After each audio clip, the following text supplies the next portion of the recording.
नमस्कार students, I am your biology mentor Disha Pamecha और आज मैं आपके लिए फिर से लेकर आई हूँ फाइलम पॉरीफेरा के कुछ फीचर्स, साथ ही में इस फाइलम का क्लासिफिकेशन।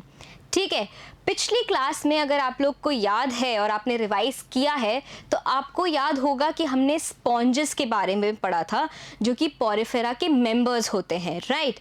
हमने उनके बॉडी स्ट्रक्चर के बारे में पढ़ा था, हमने उनके कैनाल सिस्टम के बारे में पढ़ा था, ठीक है, हमने डाइजेस्टिव सिस्टम, उनके सर्कुलेशन के बारे में पढ़ा था। आज ऐसे ही कुछ और फीचर्स हम पढ़ने जा रहे हैं, चलिए आइए देखते हैं। स्पॉन्जेस में रेस्पिरेशन कैसे होता है? रेस्पिरेशन होता क्या है? एक्सचेंज ऑफ गैसेस, मतलब कार्बन डाइऑक्साइड और ऑक्सीजन का exchange of gases.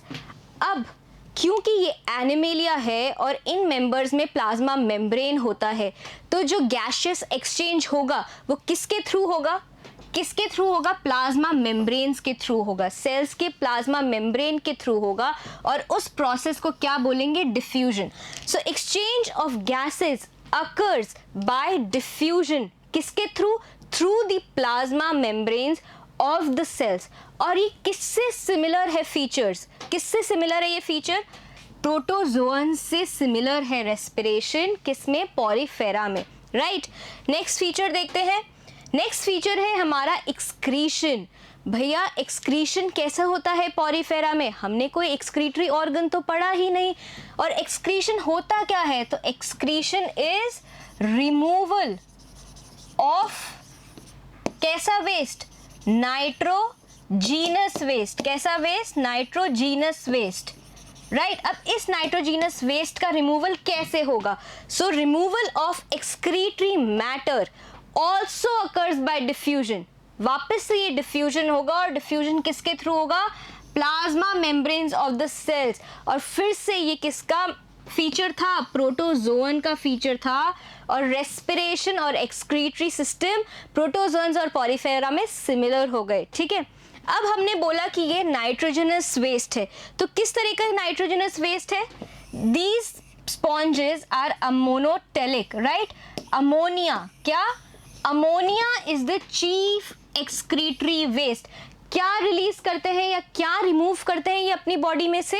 Ammonia remove करते हैं, ठीक है। नेक्स्ट फीचर हम देखेंगे रिप्रोडक्शन। अब स्पॉन्जेस अपनी पॉपुलेशन कैसे बढ़ाते हैं? इनमें दोनों मेथड्स होते हैं, एसेक्सुअल भी और सेक्सुअल भी। Both asexual and sexual reproduction occur in sponges. दोनों तरीके के रिप्रोडक्शन हो गए, ठीक है। अब एसेक्सुअल कैसे होता है और सेक्सुअल कैसे होता है? अगर आपको याद हो, हमने टाइप ऑफ सेल्स में स्पर्म एंड ओवा भी पढ़ा था। मतलब ये दोनों चीजें बनती हैं तो सेक्सुअल रिप्रोडक्शन तो होगा। देखते हैं असेक्सुअल रिप्रोडक्शन कैसे होता है। Asexual reproduction occurs by budding and gemmules, right. दो तरह से हमारा एसेक्सुअल रिप्रोडक्शन हो सकता है। कैसे कि एक स्ट्रक्चर बनता है जेम्यूल्स, राइट, या तो उसके थ्रू होगा या फिर क्या होगा? बडिंग होगी। इसका डायग्राम हम आगे देखेंगे। थोड़ा सा और पढ़ लेते हैं। फ्रेश वाटर और कुछ फ्यू मरीन स्पॉन्जेस जेम्यूल्स बनाती हैं और इंटरनल बड्स फॉर्म करती हैं, ठीक है। Sponges are hermaphrodite and fertilization is internal. अब इस टर्म का क्या मतलब होता है? हर्माफ्रोडाइट, क्या मतलब हुआ इस टर्म का? मतलब एक ये स्पॉन्ज है, ठीक है, ये अपने सबस्ट्रेटम से अटैच्ड है यहाँ पे, इसी में ही मेल रिप्रोडक्टिव ऑर्गन भी होगा और सेम ऑर्गेनिज्म में फीमेल रिप्रोडक्टिव ऑर्गन भी होगा। सेम स्पॉन्ज स्पर्म भी बना सकता है क्योंकि उसके पास क्या है? मेल रिप्रोडक्टिव ऑर्गन है, और ओवा भी बना सकता है क्योंकि उसके पास क्या है? फीमेल रिप्रोडक्टिव ऑर्गन है। पर इनमें कभी भी फर्टिलाइजेशन सेल्फ नहीं होता। कैसा फर्टिलाइजेशन होता है इसमें? Cross fertilisation. कैसा फर्टिलाइजेशन होता है? Cross fertilization. अब आप ये कहोगे कि मैम इसमें सेल्फ फर्टिलाइजेशन क्यों नहीं होता? ये तो ओवा भी बना रहा है, एग भी बना रहा है, ठीक है, और स्पर्म भी बना रहा है, ठीक है। अब क्या है? क्यों इसमें सेल्फ फर्टिलाइजेशन नहीं होता है?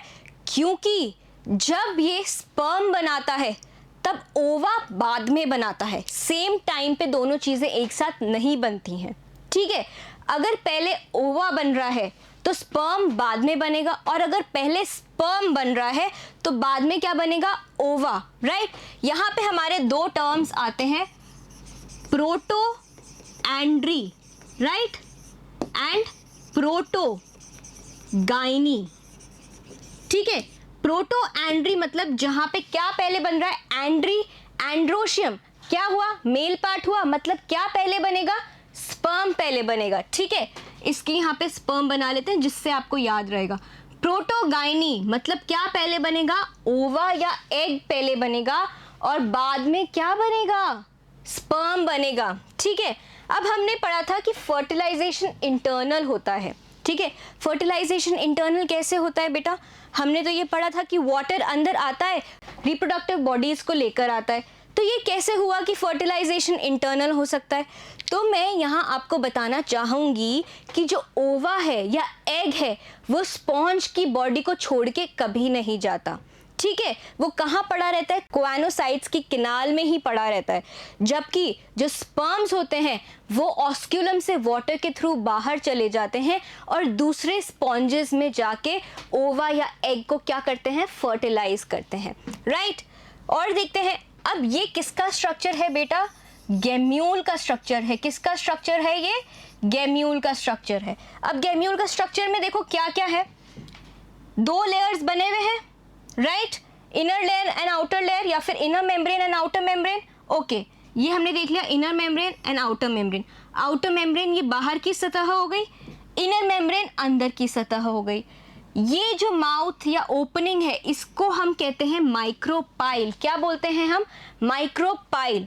और आपको ये दिख रहे हैं स्पिक्यूल्स, जो जिनमें सिर्फ दो एंड्स हैं, उनको क्या बोलते हैं हम, मोनो एक्सॉन या मोन एक्सॉन स्पिक्यूल्स। क्या बोलते हैं हम, मोन एक्सॉन स्पिक्यूल्स, ठीक है। और इनके अंदर जो ये सर्कुलर सेल्स दिख रहे हैं आपको, ये कौन से सेल्स हैं, आर्कियोसाइट सेल्स। और आर्कियोसाइट सेल्स का सबसे बड़ा फीचर क्या था कि ये कैसे सेल्स थे, टोटी पोटेंट सेल्स थे। कैसे सेल्स थे, टोटी पोटेंट सेल्स थे, मतलब ये स्पॉन्ज का कोई भी सेल बनाने की कैपेसिटी रखते हैं, ठीक है। टोटी पोटेंट का मतलब याद आ गया आपको कि आर्कियोसाइट्स क्या थे, archaeocytes had the capacity to form any cell of the sponge, इसलिए उसको कहते हैं टोटी पोटेंट सेल, ठीक है। नेक्स्ट देखते हैं, मैंने आपको कहा था कि जो असेक्सुअल रिप्रोडक्शन है वो दो तरीके से हो सकता है। कैसे, एक बडिंग के थ्रू और एक जेम्यूल्स के थ्रू। जेम्यूल्स हमने देख लिए, बडिंग देख लेते हैं। तो ये हमारा स्पॉन्ज है, ये स्पॉन्ज का स्ट्रक्चर है साइकॉन का। साइकॉन के यहाँ पे क्या होगी, एक बेबी बड होगी, यहाँ हम इसको बोल सकते हैं बड होगी, ठीक है। एक आउटग्रोथ हुई उसके बेस पे, और आउटग्रोथ क्या हुई, ग्रो करी। आउटग्रोथ क्या करी, ग्रो करी, ग्रो इन साइज। देखिए ये छोटी है ना आउटग्रोथ, अब ये बड़ी हो गई और ये बड का फॉर्म या बड का शेप लेने लगी है, राइट। अब दो चीजें हो सकती हैं, या तो ये जो बड है, this bud either remains attached to the parent, या तो पेरेंट से जुड़ी जुड़ी ही ये ग्रो करती रहेगी, या फिर ये ब्रेक हो जाएगी, डिटैच हो जाएगी और दूसरे सबस्ट्रेटम पे जाके क्या करेगी, अटैच होके या अडहेर करके वहां पे ग्रो करने लगेगी, राइट। बड में remain attached to the parent, जो बड है वो अटैच्ड रहेगा पेरेंट के, या फिर एक कंडीशन ये हो सकती है, या फिर दूसरी कंडीशन ये हो सकती है कि बड में break out from the parent and get attached to new substratum, दूसरे सबस्ट्रेटम में ये जाके लग सकती है, चिपक सकती है और वहां ग्रो कर सकती है, ठीक है। तो ये दो तरीके से बड ग्रो कर सकती है, ओके। अब हम आ जाते हैं कि स्पॉन्ज का डेवलपमेंट कैसे होता है, ठीक है। जाइगोट जो होता है, राइट, जब स्पर्म और ओवा का फ्यूजन होता है तो क्या बनेगा, जाइगोट बन जाएगा। ये क्या हुआ, जाइगोट हुआ। अब इस जाइगोट में होलोब्लास्टिक क्लीवेज होता है। क्या होता है? होलोब्लास्टिक क्लीवेज, मतलब complete division of the zygote. ठीक है, ये पूरा जाइगोट अलग अलग तरीके के सेल्स में डिवाइड हो जाएगा। क्या हो जाएगा? अलग अलग तरीके के सेल्स में डिवाइड हो जाएगा, राइट। इसमें डिटर्मिनेट क्लीवेज हो जाएगा। क्या हो जाएगा? और सारे सेल्स को उनके फंक्शंस असाइन कर दिए जाएंगे। हर सेल का अलग फंक्शन और हर सेल अपना अलग फंक्शन निभाएगा, क्योंकि हमने क्या पढ़ा था कि पॉरीफेरा में क्या होता है? लूजली सेल्स एग्रीगेटेड तो होते हैं, बट एक उनमें स्पेशल चीज होती है जो कि होती है डिवीजन ऑफ लेबर। क्या होती है? Division of labour. The development includes a free swimming, एक फ्री स्विमिंग लार्वा होता है, एम्फीब्लास्ट्यूला या फिर पैरेन्काइम्यूला। दो तरह के लार्वा होते हैं स्पॉन्जेस में, या तो एम्फीब्लास्ट्यूला या फिर पैरेन्काइम्यूला। ठीक है, इनके स्ट्रक्चर्स हम आगे देखेंगे। ये देखिए, पैरेन्काइम्यूला और एम्फीब्लास्ट्यूला। जो पैरेन्काइम्यूला होता है वो कहाँ हमें मिलता है? ल्यूकोसोलेनिया में। कहाँ मिलता है? ल्यूकोसोलेनिया में। ठीक है, और जो एम्फीब्लास्ट्यूला होता है वो हमें मिलता है साइकॉन में, या फिर हम उसको और क्या बोल सकते थे? साइफा। ठीक है, देखिए अब पैरेन्काइम्यूला कैसा स्ट्रक्चर है? एक ओवल सॉलिड स्ट्रक्चर है। ठीक है, और उसके पूरे सरफेस पे क्या है? पूरे सरफेस पे क्या दिख रहे हैं आपको? ये थ्रेड लाइक स्ट्रक्चर्स, और उनको क्या बोलते हैं? Flagella, right. क्या बोलते हैं? फ्लैजिला। अब भाई हमारे को स्पीशीज का डिस्पर्जल करना है। क्या करना है? स्पीशीज का डिस्पर्जल करना है, ताकि मरीन वाटर बॉडी में बहुत सारे स्पॉन्जेस उगें। तो उसके लिए इस बॉडी को दूसरी जगह तो जाना पड़ेगा, राइट, दूसरे सबस्ट्रेटम पे जाना पड़ेगा। तो उस मूवमेंट के लिए या उस लोकोमोशन के लिए क्या काम आएगा? फ्लैजिला। तो पैरेन्काइम्यूला की पूरी बॉडी पे फ्लैजिला होते हैं। Flagella are present all over the body. यही जबकि एम्फीब्लास्ट्यूला में सिर्फ anterior part of the body पे क्या होता है? फ्लैजिला होता है। दिख रहे हैं आपको ये थ्रेड लाइक स्ट्रक्चर्स? ये थ्रेड लाइक स्ट्रक्चर्स दिख रहे हैं आपको? सिर्फ कौन सी साइड है? हाफ पोर्शन पे है। ये हाफ पोर्शन कौन सा हुआ? एंटीरियर हुआ। पोस्टीरियर पोर्शन पे फ्लैजिला नहीं होता है। पोस्टीरियर पोर्शन पे फ्लैजिला नहीं होता है। ठीक है, चलिए अब हम कुछ यूनिक फीचर्स देख लेते हैं जो कि हमने पॉरीफेरा फाइलम में पढ़े हैं। ठीक है, क्या क्या पढ़ा है कि पॉरीफेरा में क्या होता है? ऑस्टिया होते हैं, राइट, डर्मल ऑस्टिया होते हैं, और ऑस्कुला प्रेजेंट होते हैं। ठीक है, जिनमें से वाटर एग्जिट करता है। ऑस्टिया कौन सा पोर हुआ? इनहेलेंट पोर हुआ। और ये कौन सा? ऑस्कुला कौन सा हुआ? एक्सिलेंट हुआ। एक्सिलेंट हो गया। ठीक है, दूसरी चीज हमने इसमें क्या नया देखा? Canal system. हमने इसमें क्या नया देखा?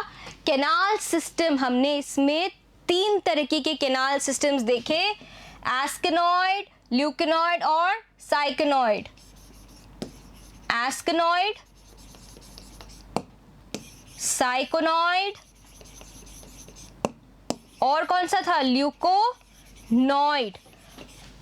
और हमने एक कौन सा और पढ़ा था? Rhagon type. याद है आपको? Rhagon type, right. ये कौन सी स्टेज में होता है? ये लार्वल स्टेज में होता है। लार्वल स्टेज में होता है किसकी? डेस्मोस्पोंजिया की क्लास में। और ये जो ल्यूकेनॉइड होता है ये अडल्ट फॉर्म में होता है। साइकेनॉइड साइकॉन में होता है। साइकॉन से साइकॉन याद रखेंगे, राइट। एस्केनॉइड ल्यूकोसोलेनिया में होता है। ठीक है, थर्ड फीचर हम देखते हैं यूनिक जो है वो skeleton is made up of spicules and spongin fibres. Calcium से बने हुए स्पिक्यूल्स या सिलिका से बने हुए स्पिक्यूल्स हमने देखे, और हमने क्या देखा? Spongin fibres. और ये दोनों ही चीजें कहाँ प्रेजेंट थी? दोनों चीजें कहाँ प्रेजेंट थी? कौन सी लेयर में प्रेजेंट थी? मीजोहाइल लेयर में। कौन सी लेयर में? मीजोहाइल लेयर में, राइट। याद आ रहा है बेटा? कुछ पढ़ रहे हो ना साथ साथ आप लोग? ओके, अब एडवांसमेंट ओवर प्रोटोजोआ। हमने 2 फीचर्स यहाँ पढ़े जो पॉरीफेरा और प्रोटोजोआ में सेम है। कौन से थे वो? रेस्पिरेशन एंड एक्सक्रीशन, क्योंकि दोनों डिफ्यूजन से हो रहा है, किसके थ्रू? प्लाज्मा मेम्ब्रेन के थ्रू। अब देख लेते हैं कि फाइलम पॉरीफेरा कैसे प्रोटोजोआ से एडवांस्ड है।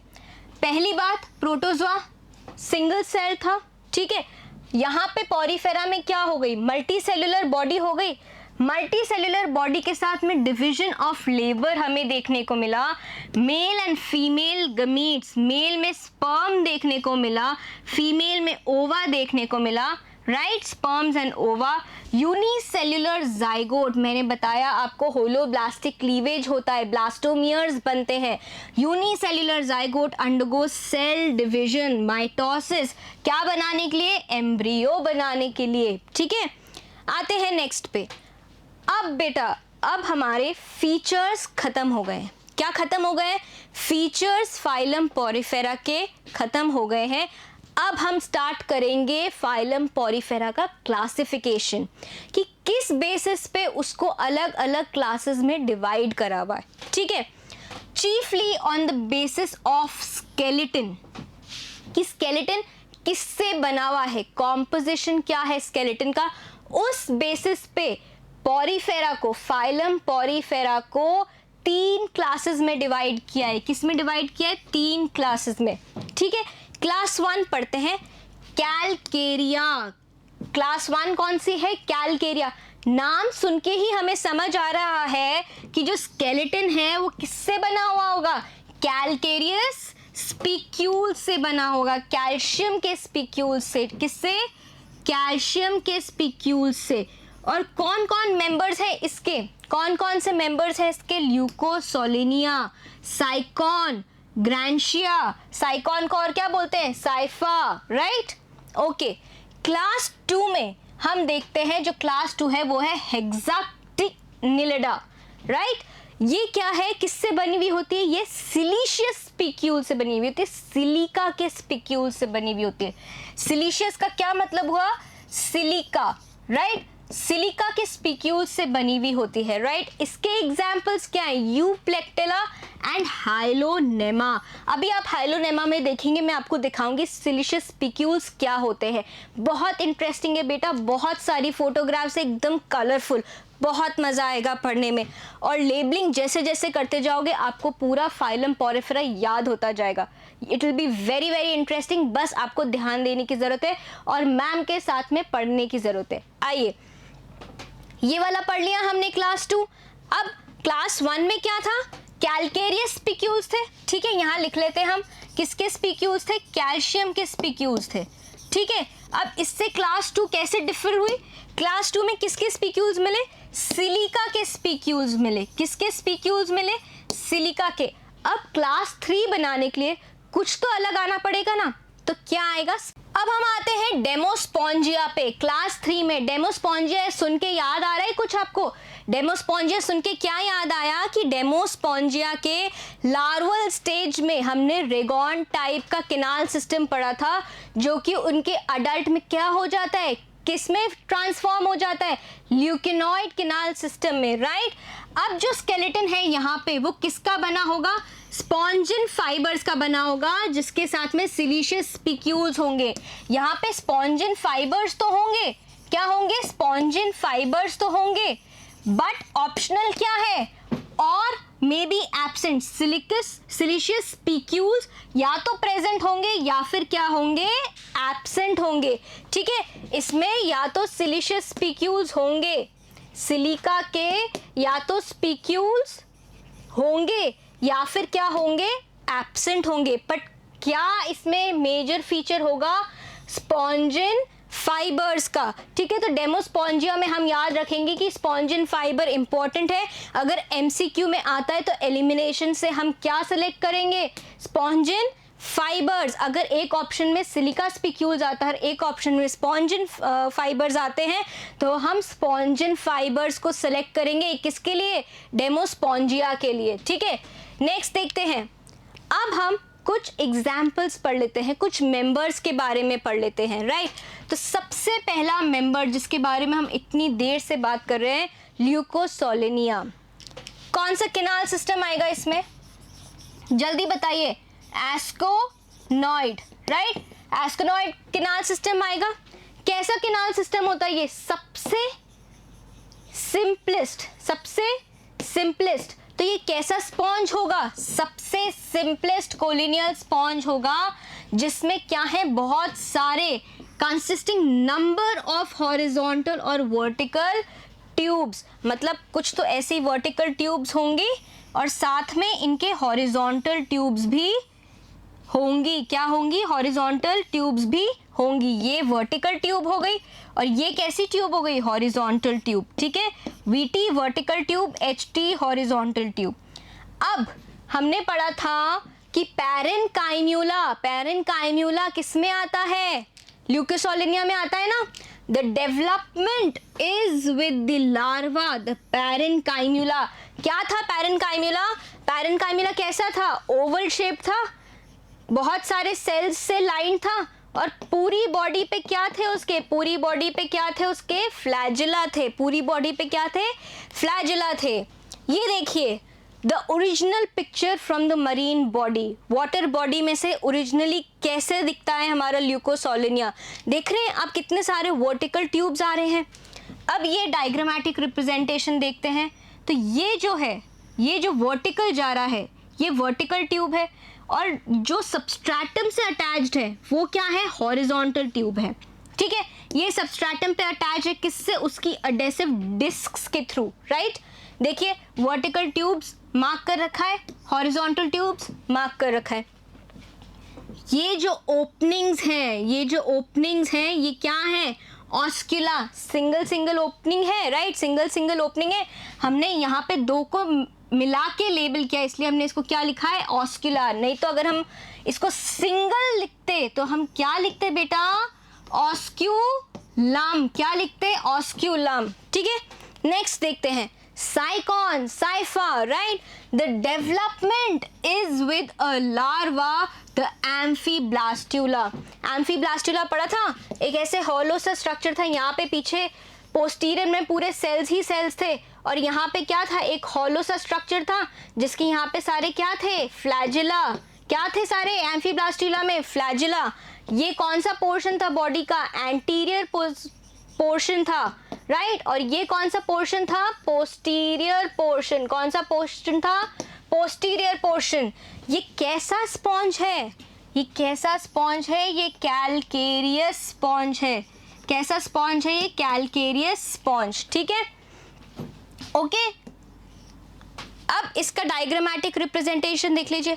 ये इसका ओरिजिनल पिक्चर है, जैसे ये वाटर बॉडी में दिखता है, ठीक है। अब ये वाला इसका डायग्रामेटिक रिप्रेजेंटेशन है। ऑस्क्यूलम है, ऑस्टिया है, बड। मैंने आपको बडिंग का डायग्राम दिखाया था एसेक्सुअल रिप्रोडक्शन का, उसमें क्या बताया था कि वो कौन सा है? साइकॉन है और ये बेस से अटैच्ड है। आप कहोगे कि मैम ल्यूकोसोलिनिया और साइकॉन तो दिखने में बिल्कुल सिमिलर हैं, हम कैसे डिफरेंशिएट करेंगे? तो बेटा आप देखिए इसमें क्या मिसिंग है। वर्टिकल ट्यूब्स तो हैं पर क्या नहीं है? हॉरिजॉन्टल ट्यूब्स मिसिंग है, ठीक है। एडेसिव डिस्क्स मिसिंग है, राइट। नेक्स्ट देखते हैं, यूप्लेक्टिला। बेटा इस पे क्वेश्चन आता है यूप्लेक्टिला कि भाई जापान में जब शादी होती है, जब मैरिज होती है, तो लोग कौन सा एक्सपेंसिव गिफ्ट देते हैं और ऐसे स्पॉन्ज का नाम बताइए। तो वो स्पॉन्ज है Euplectella, right. The Venus flower basket, ठीक है। ये डीप सी वाटर में मिलता है, इसलिए इसको एक्सकेवेट करना या ऑब्टेन करना बहुत मुश्किल होता है। That is why it is very expensive, right. They are abundant near the Philippine islands and the West Indies. Its skeleton is costly marriage gift in Japan. Japan में ये मैरिज के टाइम पे gift दिया जाता है। क्यों दिया जाता है? Because it is a symbol of union of wife and husband, right. ये देखिए, ये है ओरिजिनल पिक्चर किसकी? यूप्लेक्टिला की, राइट। इस पे कैसे दिख रहे हैं आपको?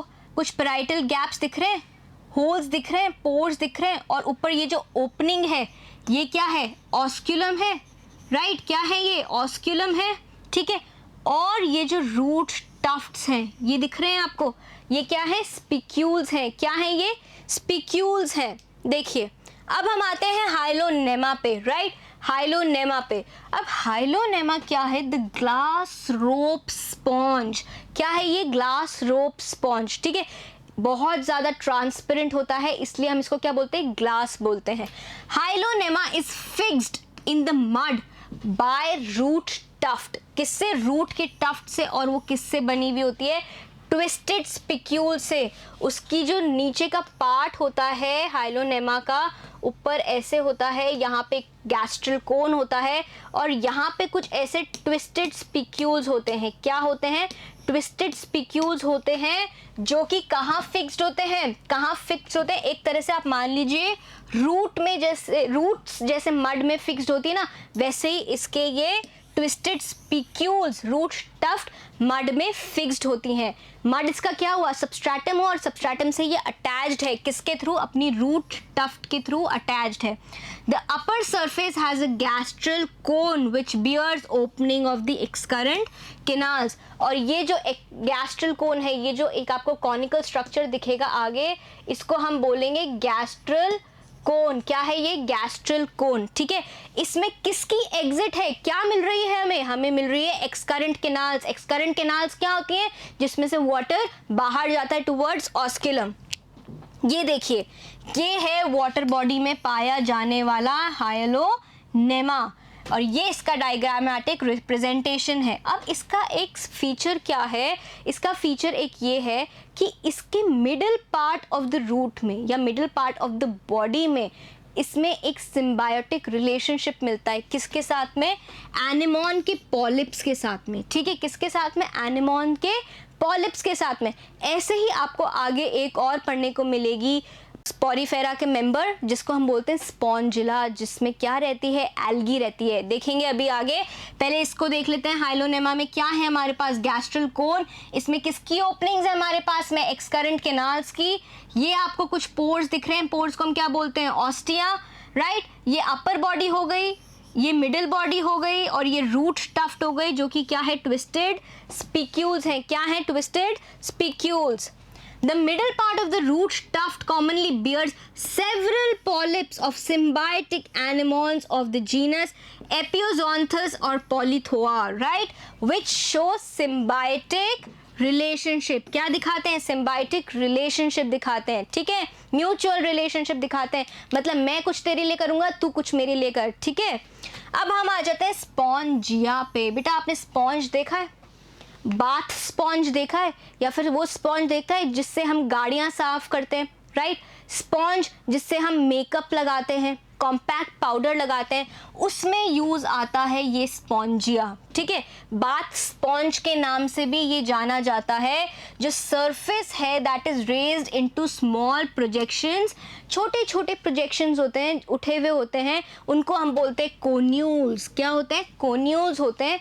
और इन छोटे छोटे प्रोजेक्शंस के बीच में डिप्रेशंस होते हैं, गड्ढे होते हैं, उनको हम बोलते हैं क्या, डर्मल ऑस्टिया। क्या बोलते हैं, डर्मल ऑस्टिया, राइट। ये देखिए, ये है जो वाटर बॉडी में दिखता है, कैसा दिखता है, स्पॉन्जिया, ऐसा दिखता है, स्पॉन्ज की तरह दिखता है, बिल्कुल, ठीक है।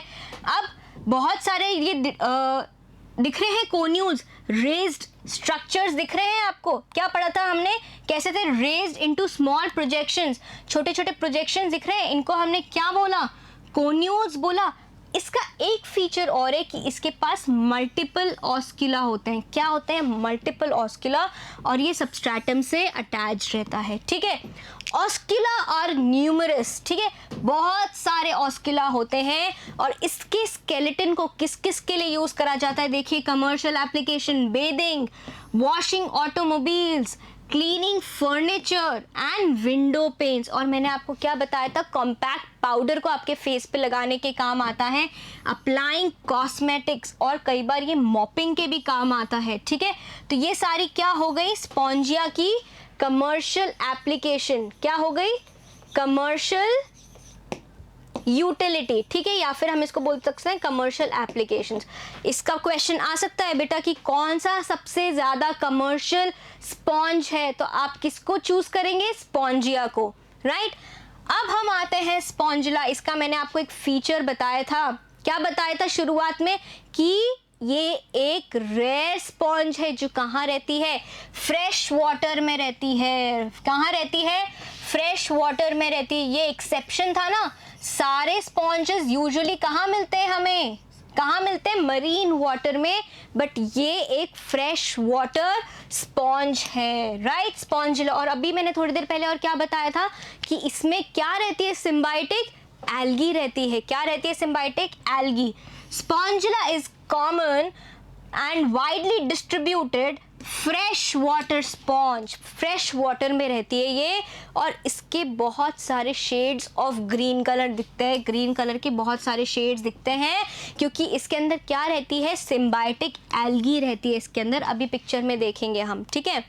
ये देखिए कौन सा कलर है, ये ग्रीन कलर है। क्यों है इसका ग्रीन कलर, क्योंकि इसमें क्या रहती है, सिम्बायोटिक, क्या रहती है, सिम्बायोटिक एल्गी रहती है, सिम्बायोटिक एल्गी रहती है, राइट। ये डायग्रामेटिक रिप्रेजेंटेशन है। न्यूमरस ऑस्क्यूला है और ये स्टिक मतलब अपने सबस्ट्रेटम से अटैच्ड है, राइट। आइए नेक्स्ट देखते हैं, क्लियोना। क्लियोना बेटा एक बोरिंग स्पॉन्ज है। ये क्या करता है, ये पत्थरों को भी तोड़ सकता है। क्या कर सकता है, पत्थरों को भी तोड़ सकता है, राइट। ये पेनिट्रेट करता जाता है, किसमें, घुसता चला जाता है रॉक्स में और उनको टुकड़ों में तोड़ देता है, ठीक है। ये ऑयस्टर्स के साथ भी ऐसा ही करता है। किसके साथ ऐसा करता है, ऑयस्टर्स के साथ में भी ऐसा करता है। अब ऑयस्टर्स के अंदर हमें क्या मिलता है बेटा, क्या मिलता है, पर्ल मिलता है। अगर जहाँ पे ऑयस्टर्स हों वहाँ पे क्लियोना आ जाए और उन ऑयस्टर्स को ख़राब कर दे, तो क्या ये हार्मफुल होगा पर्ल इंडस्ट्री के लिए? Of course it will be harmful for pearl industry, क्योंकि अगर ऑयस्टर शेल ब्रेक हो जाएगा तो पर्ल हमारा फॉर्म नहीं होएगा, राइट। देखते हैं कैसे दिखता है क्लियोना। ऐसा दिखता है क्लियोना वाटर बॉडी में, राइट। कितने सारे न्यूमरस ऑस्क्यूला हैं इसके, कितने सारे न्यूमरस ऑस्क्यूला हैं।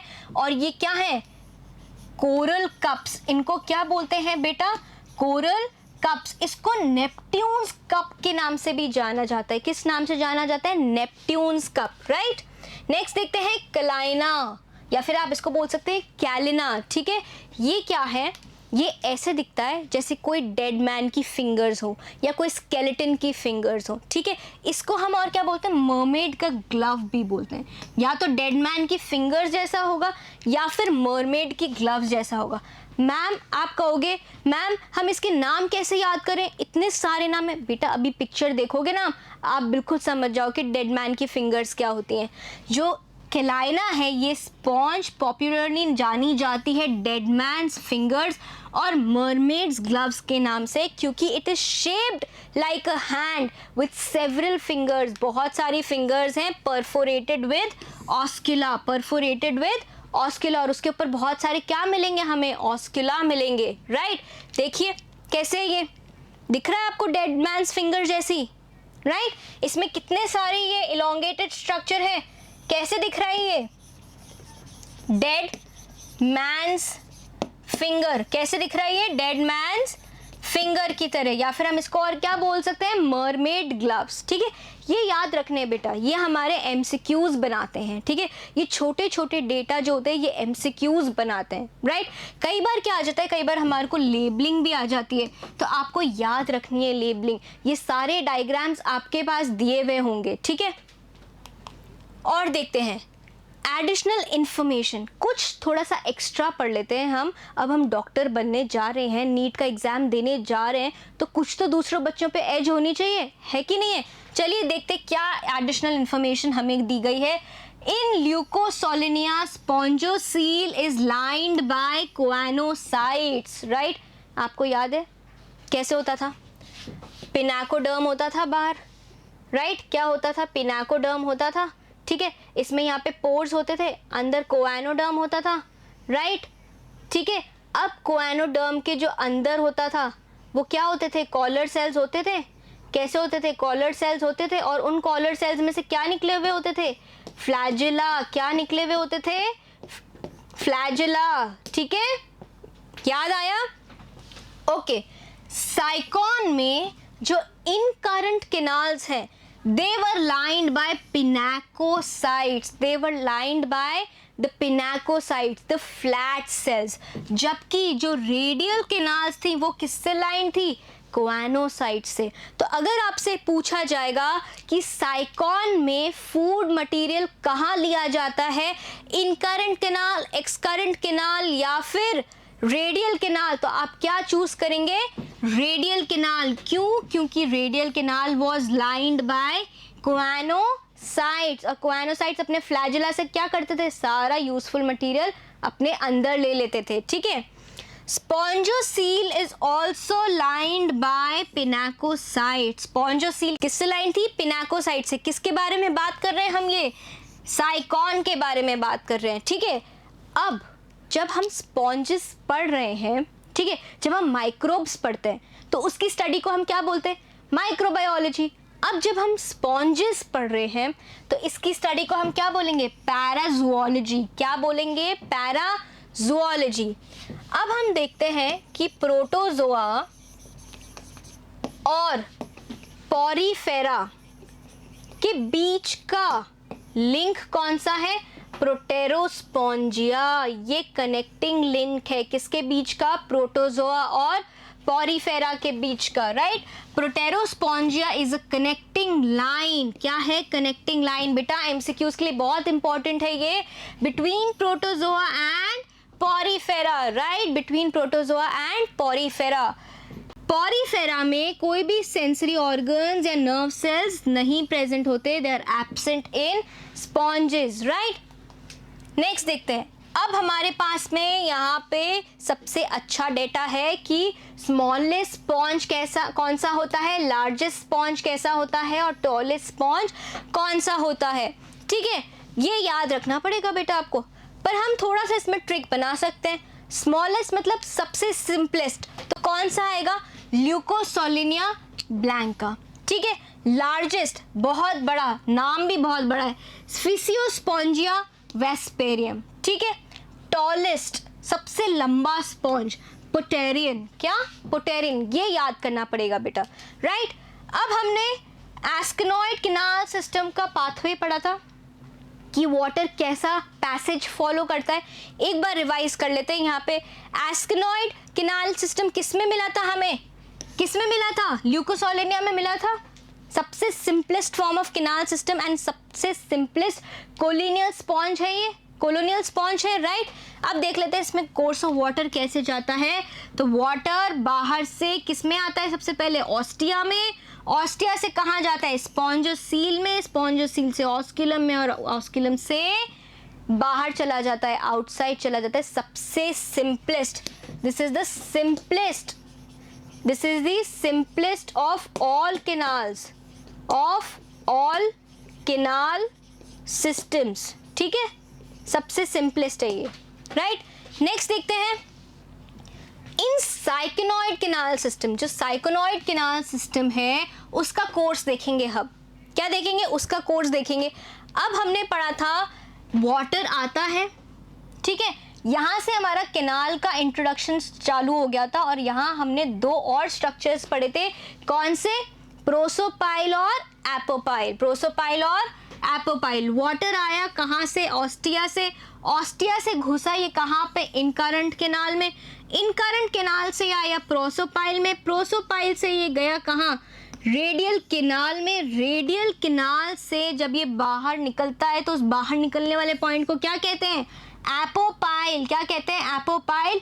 और ये रेडियल कैनाल किससे लाइन थी, रेडियल कैनाल किससे लाइन थी बेटा, याद करिए, हाईली स्पेशलाइज्ड सेल्स कौन से थे, कोआनोसाइट्स। क्या थे ये, कोआनोसाइट्स, ठीक है।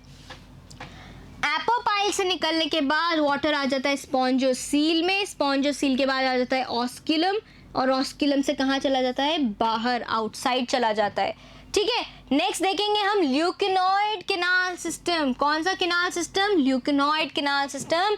ये कहाँ मिलेगा हमें, स्पॉन्जिला में मिलेगा, फ्रेश वाटर स्पॉन्ज है ना स्पॉन्जिला, राइट, उसमें मिलेगा। अब इसमें क्या होता है, फ्लैजिलेटेड चेम्बर्स हमें मिलते हैं। क्या मिलते हैं, फ्लैजिलेटेड चेम्बर्स मिलते हैं।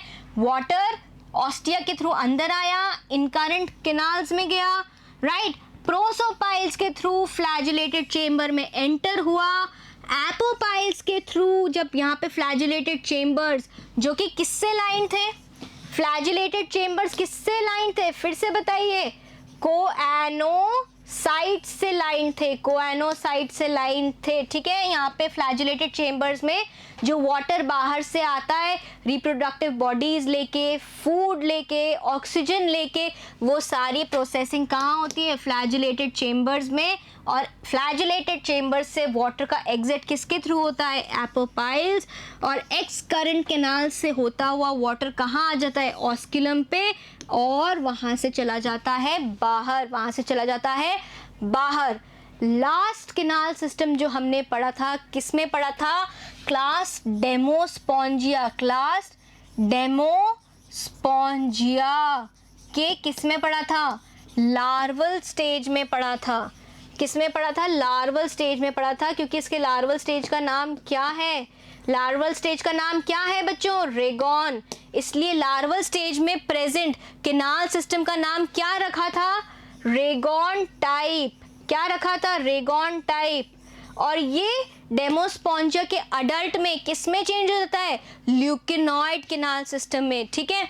रेगॉन कैनाल सिस्टम का देख लेते हैं हम कैसा होता है। ये वाटर में गया, वाटर कहाँ से, ऑस्टिया से अंदर आया, प्रोसोपाइल्स, सीधा प्रोसोपाइल्स में आया, फ्लैजिलेटेड चेंबर्स बने हुए थे, फ्लैजिलेटेड चेंबर्स, एपोपाइल से स्पॉन्जोसील में आया, ऑस्कुलम से होता हुआ कहाँ निकल गया, बाहर निकल गया। सो बेटा with this we complete the phylum Porifera. मेरे हिसाब से तो ये बहुत इजी था और हमने फटाफट एकदम टिप्स पे याद करके इसको फिनिश कर दिया है। हमने इतने सारे इंटरेस्टिंग पिक्चर्स देखे, अगर आप उन पिक्चर्स से चीज़ों को याद करेंगे, नाम को याद करेंगे स्पॉन्जेस के, तो बहुत आसान हो जाएगा, राइट। पिक्चर्स याद रखिए, स्पॉन्जिला की याद रखिए, ग्रीन दिखता है तो ग्रीन दिखता है तो उसमें क्या होगी, सिम्बायोटिक एल्गी होगी। हाइलोनेमा में middle part of the body में क्या था, सिम्बायोटिक पॉलिप्स ऑफ एनेमोन, राइट। ऐसे ही अगर याद करोगे, डेड मैन्स फिंगर्स कौन सी थी, कैलाइना थी। बोरिंग स्पॉन्ज कौन सी थी, जो कि कौन सी इंडस्ट्री के लिए हार्मफुल है, पर्ल इंडस्ट्री के लिए हार्मफुल है, राइट। कौन सी थी ये, क्लियोना। ऐसे अगर आप याद करोगे, बिल्कुल आपको कोई दिक्कत ही नहीं होगी पोरीफेरा फाइलम पढ़ने में, और आपको सब कुछ कहाँ होगा, आपके टिप्स पे होगा, ठीक है। अब नेक्स्ट क्लास में हम मिलेंगे दूसरे फाइलम के साथ में, तब तक के लिए थैंक यू।